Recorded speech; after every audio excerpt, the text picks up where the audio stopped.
नमो बुद्धाय सर्वांना. आज आपण आलो आहे बोरेवली इथं असलेल्या ग्लोबल विपश्यना पॅगोडा सेंटर. या पॅगोडा सेंटरला भेट देण्याकरता आपण बोरेवलीवरनं चौकामध्ये येऊन म्हणजेच जेटीने इथं पोहोचू शकता. तसेच भाईंदरवरनं बसनेसुद्धा तुम्ही इथं पोहोचू शकता. ग्लोबल विपश्यना पॅगोडा हे भगवान बुद्धाची असलेली विद्या सर्व जगाला परिचित व्हावी याकरता या पॅगोडाची निर्मिती झाली आहे. आता आपल्याला ग्लोबल विपश्यना पॅगोडाच्या वरती जो डोम दिसतो, या डोममध्ये तथागत भगवान बुद्धाच्या अस्थी आजही सुरक्षितरित्या ठेवलेल्या आहेत. ग्लोबल विपश्यना पॅगोडाची निर्मिती ही 2000मध्ये बांधकामाला सुरुवात झाली आणि 2000 साली कंप्लीट होऊन आजतागायत विपश्यना पॅगोडा सुरक्षित, सुंदर आणि स्वच्छ आहे. जर आपण मुंबईला आलात तर नक्की इथं भेट द्या. विपश्यना पॅगोड्याचा परिसर हा स्वच्छ, सुंदर आणि निर्मळ असं वातावरण निर्मिती यामध्ये केलेली आहे. या विपश्यना पॅगोडामध्ये जवळपास 8 ते 10,000 लोक एका वेळेस विपश्यना करू शकतात. पहिल्या दिवसाकरता आपण आनापान शिबिर करण्याकरता इथं 10 मिनिटे या छोट्या पॅगोड्यात बसू शकता.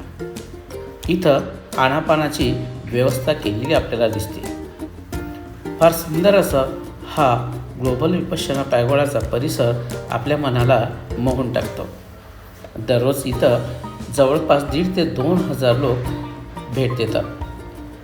हा जो मुख्य पॅगोडा दिसतो, या पॅगोडामध्ये गोएंका गुरुजी यांनी विपश्यना साधकांची बैठकीकरता व्यवस्था केलेली आपल्याला आढळते.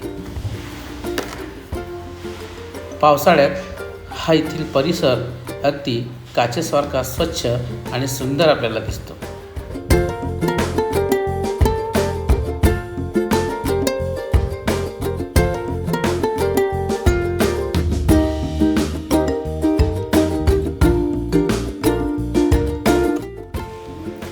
संध्याकाळच्या वेळी सूर्य आपल्याला अगदी स्वच्छ वातावरणामध्ये आकाशात आणि पॅगोडाच्या परिसरामध्ये आपल्याला बघायला मिळतो.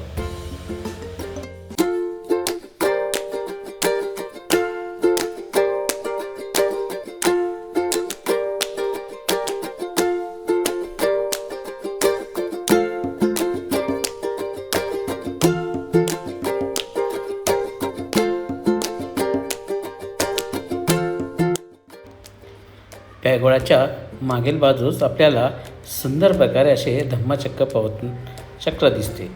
तसेच सुंदर असे सिंहस्तंभसुद्धा बघायला मिळतो. संध्याकाळच्या वेळी आकाशातून डोकावणारा हा सूर्य एक मनमोहक वातावरण निर्मिती करतो. तसेच या पॅगोडाच्या बाजूला असलेली बुद्धमूर्तीसुद्धा फार सुंदर दिसते.